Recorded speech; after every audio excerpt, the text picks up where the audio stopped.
Superclase, ¿cómo están?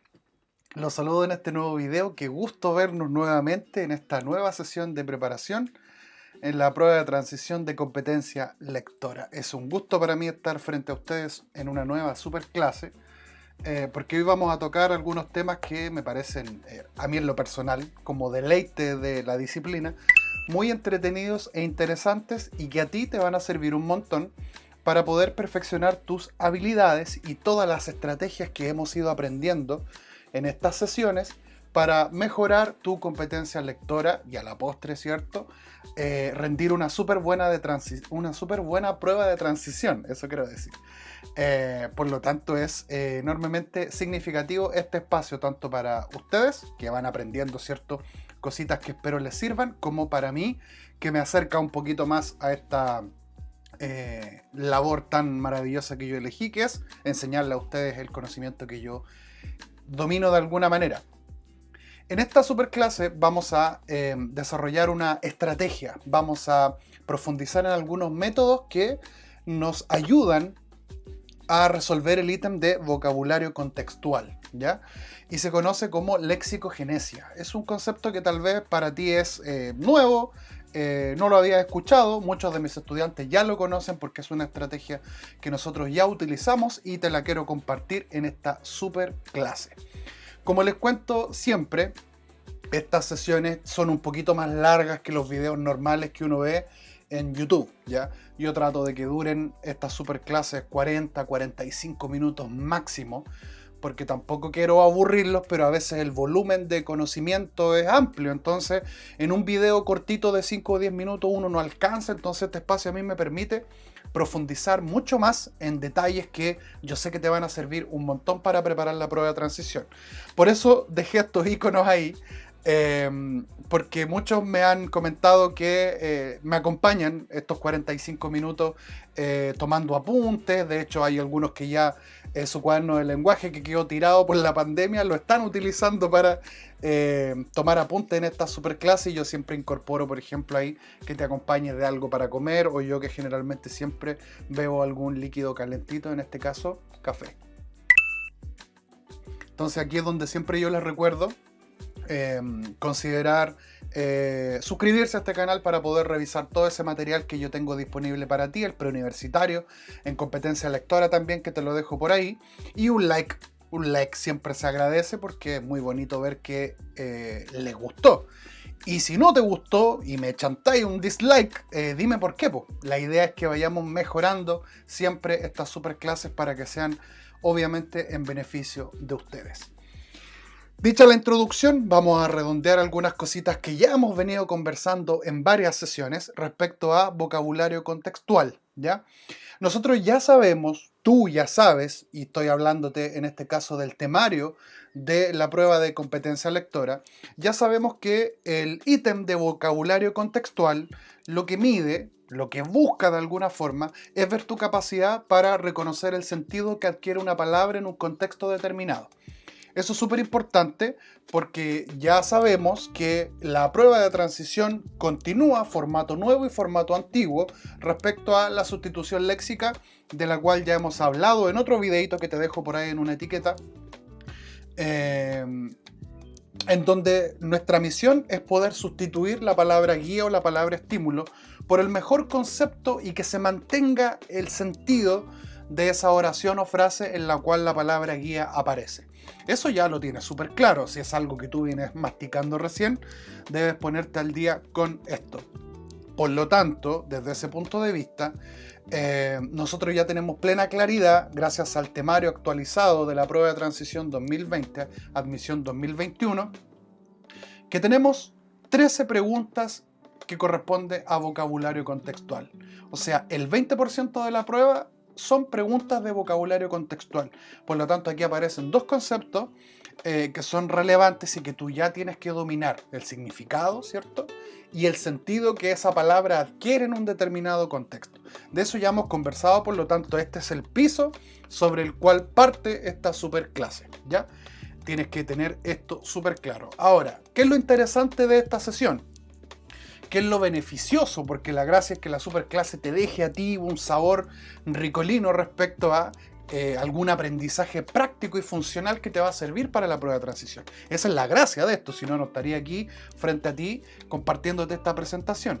Mira, a la hora de identificar el sentido o a la hora de resolver el ítem de vocabulario contextual, yo puedo aplicar estrategias. De hecho, hay varias estrategias que yo te voy a compartir en estas super clases. Hoy vamos a ver 3 prácticamente, que nos van a servir para poder resolver con éxito este ítem de vocabulario contextual que corresponde prácticamente al 20% de la prueba.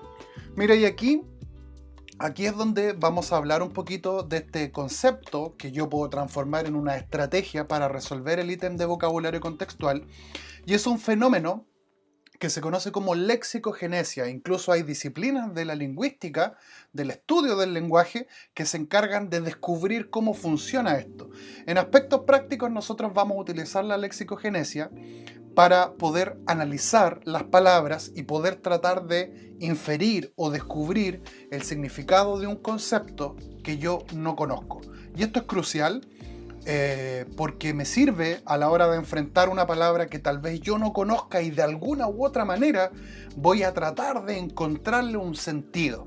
Y eso es lo que queremos conseguir en este ítem de vocabulario contextual, descubrir el sentido que esa palabra adquiere y a partir de su significado yo poder reemplazarla por una que no cambie ese sentido. Ahora, ahí dice formación de palabras. De alguna manera, la lexicogenesia es el fenómeno a través del cual el español y muchas otras lenguas forman o conforman palabras.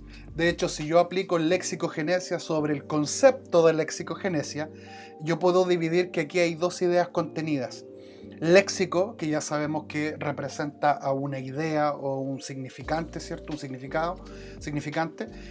Y genesia, de esta idea del génesis o de origen. O sea, literalmente la lexicogenesia es el origen, la formación o la creación de palabras.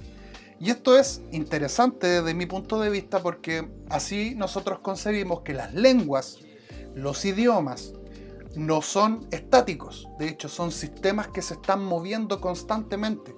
Somos nosotros los usuarios los que le damos un valor al uso de esas palabras. Algunas aparecen, se crean palabras nuevas y otras van desapareciendo. El lenguaje es mutable, va cambiando. Es muy interesante eso de ver cómo nuestro idioma puede tener esa composición tan compleja, pero a la vez enriquecedora porque nos permite comunicarnos. O sea, podemos entender entonces este fenómeno de la lexicogenesia como la posibilidad de crear u originar palabras en nuestro idioma. Ahora, lo interesante de esto, yo puse ahí como lexicogen qué, porque para muchos siempre es un concepto extraño de pronunciar o que nunca habíamos escuchado. Básicamente, las palabras de nuestro idioma están formadas por muchas unidades, unas más complejas que otras. Ahora, ¿qué es lo que ocurre al analizar esas palabras? Todos esos elementos que componen una palabra se pueden analizar. Y para muchos de nosotros ese va a ser una estrategia o un recurso súper útil, sobre todo que este proceso de lexicogenesia, del análisis que hacemos los hablantes de un idioma, lo hacemos a la hora de interpretar el significado de un concepto. Miren, fíjense, vamos a revisar ahora cómo funciona de alguna forma. Para poder analizar esas unidades, ustedes deben saber, mis queridos estudiantes, que esas unidades que forman las palabras se conocen como morfemas. En algunos libros los denominan formantes, porque son los ingredientes, son las partes que le permiten a una palabra existir, formar una palabra, ¿ya? ¿Y por qué yo puse ahí unidades mínimas con significado, entre comillas? Porque técnicamente hablando, los morfemas tienen una idea contenida en ellos, una idea que nosotros podemos descubrir y que se puede acercar muchísimo a un significado. Recuerda que en la superclase anterior que tuvimos, te la voy a dejar por ahí en una etiqueta, estuvimos hablando de las nociones de significado. Por lo tanto, si estáis medio colgado, anda a darte una vuelta a esa superclase también, porque ahí va a quedarte mucho más claro. Es como el fundamento de lo que estamos hablando hoy en día. Los sonidos que forman nuestras palabras no tienen significado, no lo tienen. Es cuando yo combino sonidos, formo sílabas y recién ahí esas sílabas pueden adquirir cierto significado, estoy en presencia de una palabra, ¿cierto? Ya sabemos que una palabra o el léxico aporta un significado para permitir determinar los referentes de la realidad, ¿cierto? Hemos conversado de eso, tú esto ya debes tenerlo más bien claro. Entonces, estos morfemas, estos formantes de palabras, se combinan. Y se combinan de tal forma que nos permiten extraer una idea o un significado. Y fíjate, aquí tenemos dos clases de morfemas que son los más populares, digamos. Son los que más estudiamos. Por una parte, tenemos los lexemas, que también se conocen como raíces. Es la raíz de una palabra porque a partir de ese lexema se construye el significado. Dice ahí, funcionan casi como una palabra y aportan o entregan una idea de significado. Más adelante vamos a ver unos ejemplos, yo sé que te va a quedar mucho más claro. Ahora, la otra posibilidad que tenemos es a través de los afijos, que son partículas, ¿cierto?, que se pueden unir a un lexema. Por ejemplo, se unen antes, son los prefijos. Si se unen después, son los sufijos. Si aparecen entre medio de un lexema o entre medio de varios afijos, también hay unos que son los infijos o los interfijos. Uf, la familia de afijos es muy grande, pero a mí me parece interesante que, o relevante, bien dicho, que te quedes con la idea de que un afijo se une a un lexema y puede alterar ese significado original. Esa es la función que cumplen. Por eso se fijan, de hecho por eso tienen que haberle puesto afijos, porque se enganchan, se acomodan en distintas partes del lexema, tanto adelante como atrás, y de alguna manera van a cambiar o van a alterar, bien digo, perdón, ciertos matices de esa raíz, de ese significado. Miren, aquí vamos a ver cómo funciona. Mira, un ejemplo. Tengo la palabra random, amistoso. Amistoso. Amistoso es una característica, ¿cierto? Es una cualidad que puede tener una persona, amistoso o amistosa, ¿cierto? Que se construye, esa palabra amistoso se construye a partir de el lexema amist, que contiene esta idea de amistad o de amigo o de esa fraternidad que tienen dos personas que no necesariamente forman parte de una misma familia o no tienen necesariamente un vínculo sanguíneo. Y además tenemos ahí, por eso le puse un renglón para que tú puedas notarlo fácilmente, tenemos el afijo oso, que en este caso es un sufijo porque va posterior al lexema. Entonces fíjate cómo tengo dos morfemas, amist, el lexema, la raíz, y oso, que es un sufijo que le da al lexema la cualidad de ser un adjetivo. Muchas de las palabras de nuestro idioma que terminan en oso, no piensen en el animal, ¿cierto? No piensen en el animal. Piensen en aquellas palabras que terminan en oso o osa u osa. Ese morfema le aporta la característica de adjetivo. Piensen en muchas de las palabras que terminan en oso o en osa son adjetivos. Amistoso, cariñoso, perezoso, ocioso. Son adjetivos. Entonces ahí vemos cómo el sufijo, en este caso oso, le cambia el matiz o le da una nueva perspectiva a ese lexema. O podríamos decir incluso que lo precisa. Eso es lo interesante de ver cómo estos elementos se combinan en la formación de palabras. Muchos de ustedes me han comentado en otras ocasiones que nunca habían visto las palabras desde esta perspectiva. Ya, como nosotros queremos perfeccionar o potenciar nuestra competencia lectora a partir de identificar el sentido de una palabra y cómo funciona, yo aquí puedo aplicar una estrategia. Si soy capaz de descomponer, desarmar o analizar un concepto.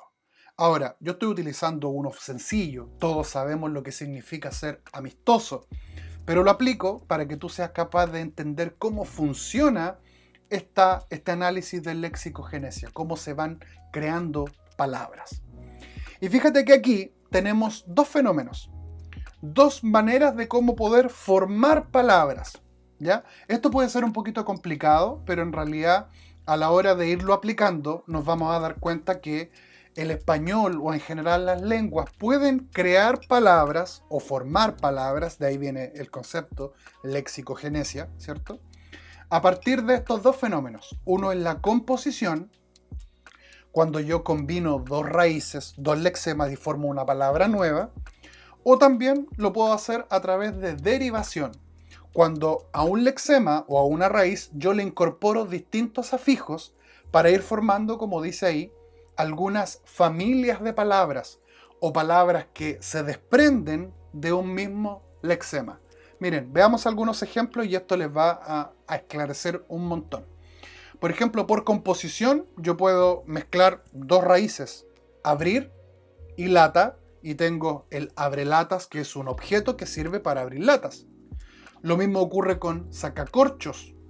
Fíjense que de alguna forma estoy combinando dos palabras distintas para formar una nueva. Ahora, abrir es un concepto muy amplio. Una lata puede ser la que pongo en el techo, ¿cierto? Pero nosotros sabemos que abre latas es un objeto preciso, no es cualquier cosa.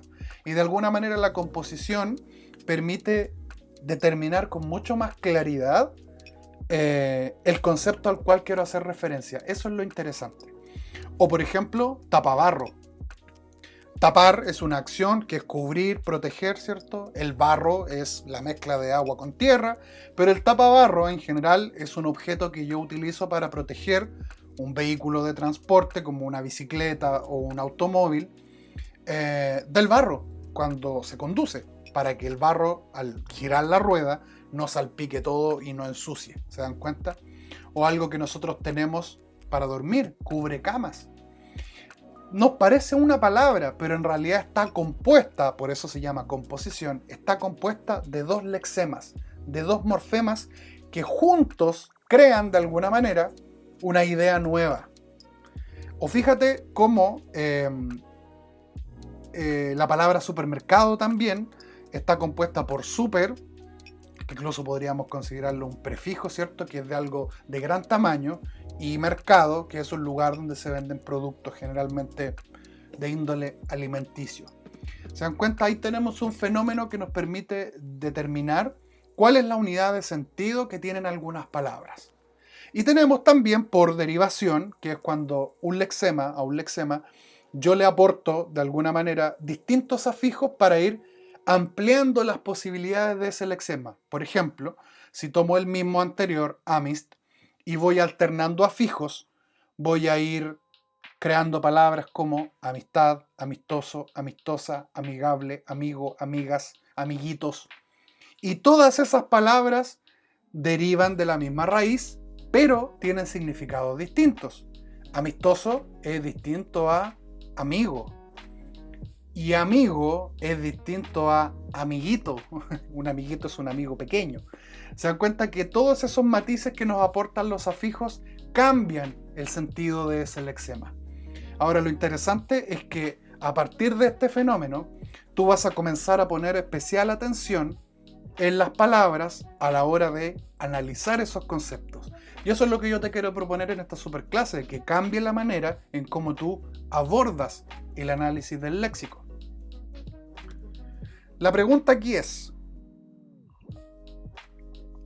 ¿los afijos tienen significado? Esta es una gran pregunta, porque resulta que muchos afijos vienen del latín, del griego y de otras lenguas que formaron de alguna manera el español. Y si las buscamos en el diccionario, no existen, no tienen un significado, pero contienen una idea. Por eso yo siempre pongo ahí la palabra significado entre comillas, porque los afijos contienen una idea, contienen una especie de significado. Esto es importante, ya es importante, que nos permite poder inferir el sentido de una palabra. Y eso es lo que nosotros queremos conseguir. Vamos a tener que estudiar los afijos, conocerlos, para tratar de inferir el sentido de una palabra. Ese es el propósito. Ahora, ¿dónde está el conflicto acá? ¿Dónde está la gran problemática que enfrentamos los estudiantes? Es que los afijos, tanto los prefijos, los que se ponen antes de un lexema, como los sufijos, aquellos que van después, son muchísimos. No sé cuántos hay en realidad, pero en nuestra lengua hay un montón. Te voy a dejar en la cajita de la descripción algunos links que te van a permitir revisar muchos ejemplos. Ya, a esto no se le puede sacar el quite. Simplemente hay que conocerlos, estudiarlos. Mire, yo puse aquí tan solo algunos ejemplos para no extender tanto este video, pero que te va a servir como para que tengas una idea de cómo operan o cómo funcionan. Fíjate, el afijo a, y le pongo ahí un guión para que tú sepas que es un prefijo, la palabra a, como palabra, no es más que un conector o la vocal, ¿cierto?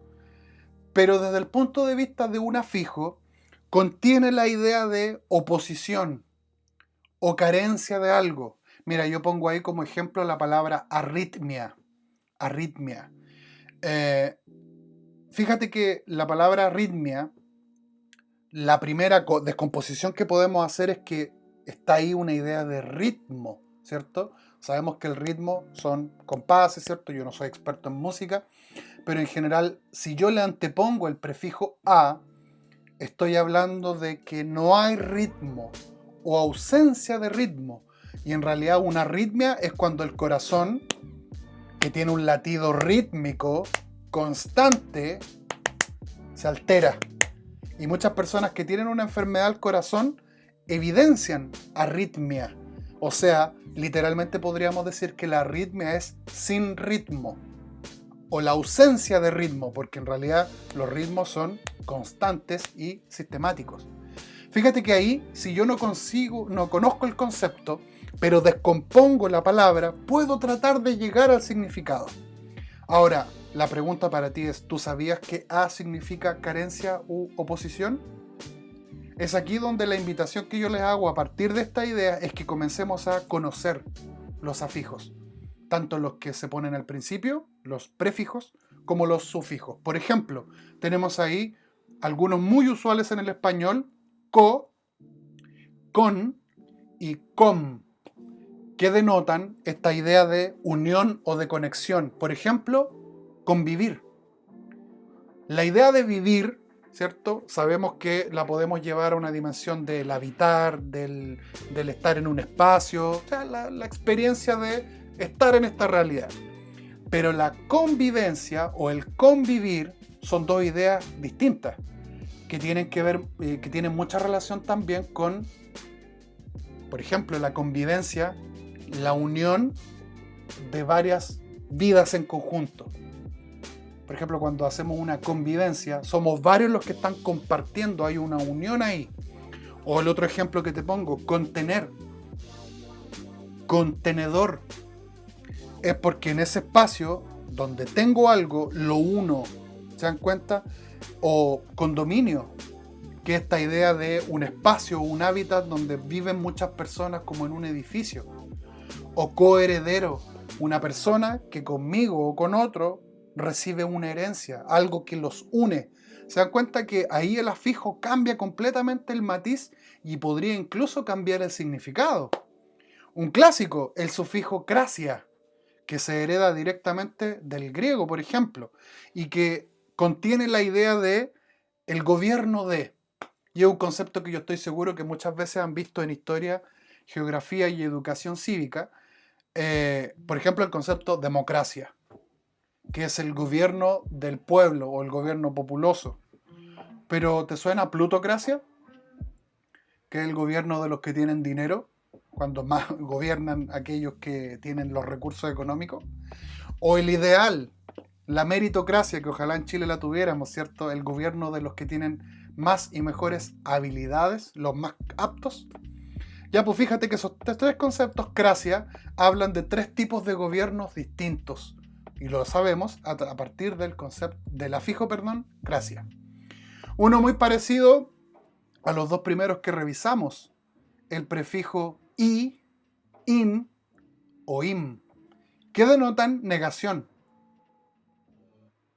Por ejemplo, intolerante es una persona que no tolera, inoperante es una persona que no sirve, o imposible es algo que no es posible. Fíjate cómo al incorporar ese pequeño afijo al principio, yo puedo alterar completamente el significado de una palabra. Y un clásico, el sufijo itis, que denota o da la idea de inflamación, por ejemplo, otitis, cuando se nos inflaman los oídos, o apendicitis, cuando se inflama el apéndice y a uno lo tienen que operar, porque incluso puede correr riesgo de vida. Fíjense que este análisis que hacemos de las palabras es súper necesario a la hora de poder sortear con éxito el vocabulario contextual. Es una estrategia, es una clave, es una manera de hacerlo. Y yo te quiero invitar en este video a que tú puedas de alguna manera internalizar estas nociones y te conviertas en un estudiante que analiza el idioma. Eso para mí es sumamente relevante a la hora de enfrentarlo, porque la prueba de transición te va a consultar respecto a palabras y es posible que algunas de ellas tú no las conozcas. Ahora, la gran pregunta aquí es ¿cómo yo puedo utilizar esto o cómo me sirve, que es parte núcleo central de lo que nosotros estamos haciendo en esta superclase? ¿Cómo lo puedo utilizar? Mira, te pongo un ejemplo. Muy similar a lo que estábamos viendo hace un ratito. En el caso de que tú estés preparando la prueba de ciencias, por ejemplo, ya esto es un ejemplo así al azar. Si tú estás preparando la prueba de ciencias, te puedes encontrar con un concepto de biología y que es la anemia. La anemia. El concepto anemia se puede descomponer en dos afijos, ¿ya? El prefijo a, que ya veíamos que era sin o la ausencia de, y el lexema emia, que imagino que también viene del latín y que significa sangre o denota la idea de sangre. Fíjate que anemia literalmente podríamos, al descomponer esa palabra, traducirla como sin sangre. Pero resulta que en el área de la biología, el concepto anemia, dice ahí, se aplica en clínica a la disminución de la masa de sangre o de alguno de sus componentes, en especial eritrocitos, los glóbulos rojos, la hemoglobina. O sea, la anemia es una enfermedad.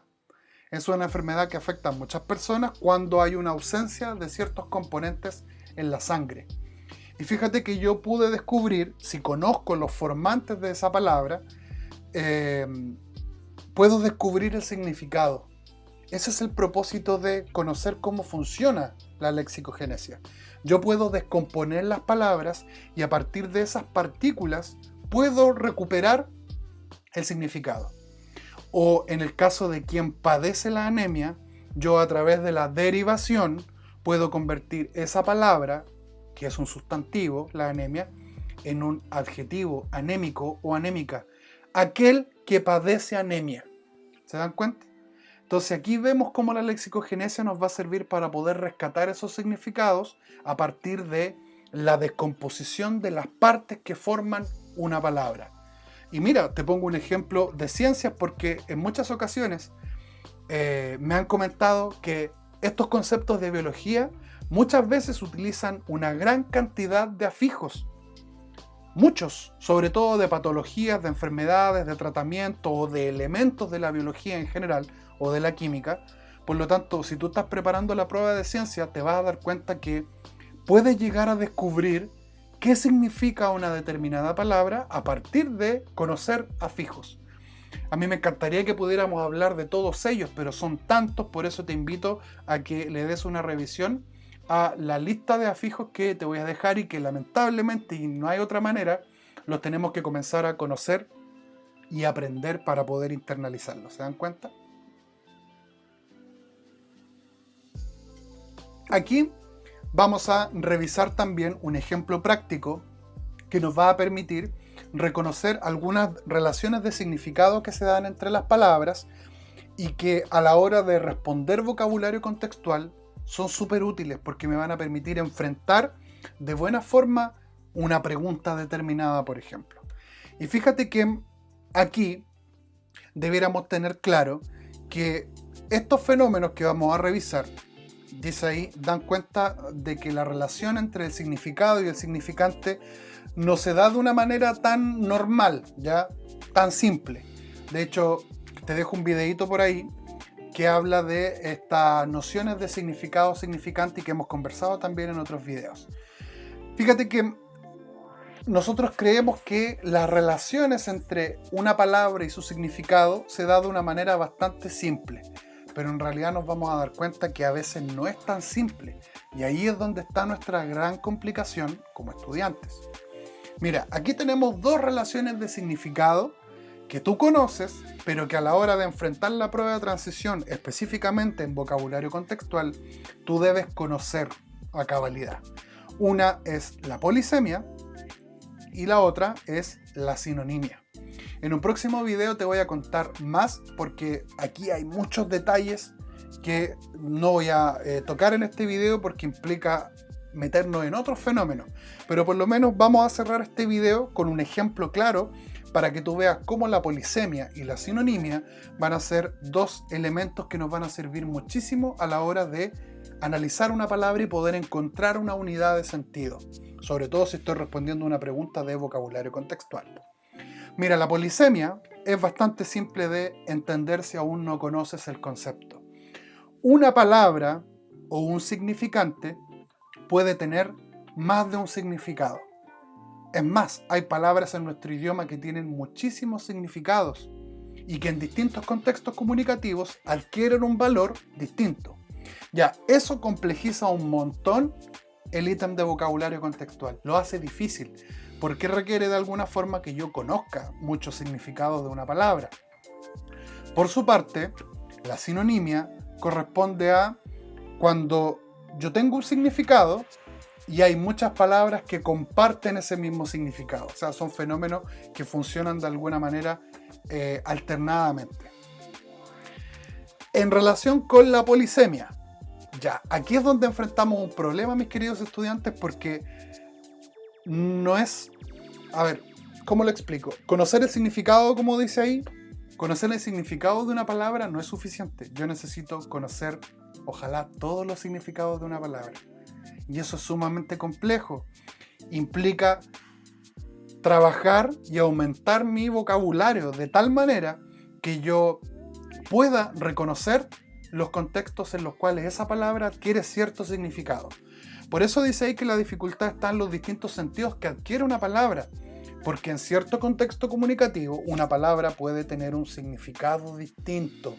Por lo tanto, como puse ahí en el tercer punto, es importantísimo, por eso lo marqué, el siempre. Debemos conocer o identificar el contexto comunicativo.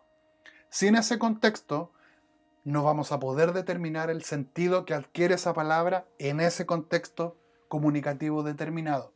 Eso es súper importante. ¿Y dónde está aquí el problema para nosotros? Que vamos a tener que aumentar, tratar de incrementar nuestro vocabulario. Ese es el desafío que enfrentamos a la hora de trabajar el vocabulario contextual. ¿Qué pasa con la sinonimia? Ya sabemos que un significado puede tener distintos conceptos o varios conceptos, para decirlo más simple, pueden compartir el mismo significado. O sea, pueden ser dos o más. Ahora, ¿dónde está aquí la estrategia que nosotros tenemos que utilizar? Que en relación a los sinónimos, hay palabras que comparten características o tienen ciertos rasgos en común, pero que presentan pequeños, dice ahí, pueden mostrar pequeñas pero significativas diferencias. O sea, los sinónimos o este fenómeno de sinonimia presenta matices. Y eso es súper interesante porque le da una riqueza a nuestra lengua, al vocabulario, a las palabras de nuestro idioma, que nos permite como hablantes ser mucho más precisos a la hora de expresarnos, pero que en el contexto de vocabulario contextual yo debo saber distinguir ese pequeño matiz o esa diferencia que distingue a un concepto de otro, a pesar de que tengan relaciones o rasgos compartidos. Esto para mí es súper interesante y se convierte siempre en una súper buena estrategia cuando yo esto lo manejo y lo domino. Tú lo vas a lograr también. Mira, vamos a terminar este video revisando un súper buen ejemplo que te va a permitir determinar claramente cómo funciona la lexicogenesia, la polisemia y la sinonimia. Fíjate, tenemos un primer caso, un primer contexto comunicativo. Dice, fueron días agobiantes, dolorosos. Rodeado de sus hijos y su familia, pudo al fin despedirse. Esa misma noche murió de cólera. Y yo te destaco cólera como el concepto estímulo o la palabra guía. Fíjate, ahí tengo un primer contexto comunicativo.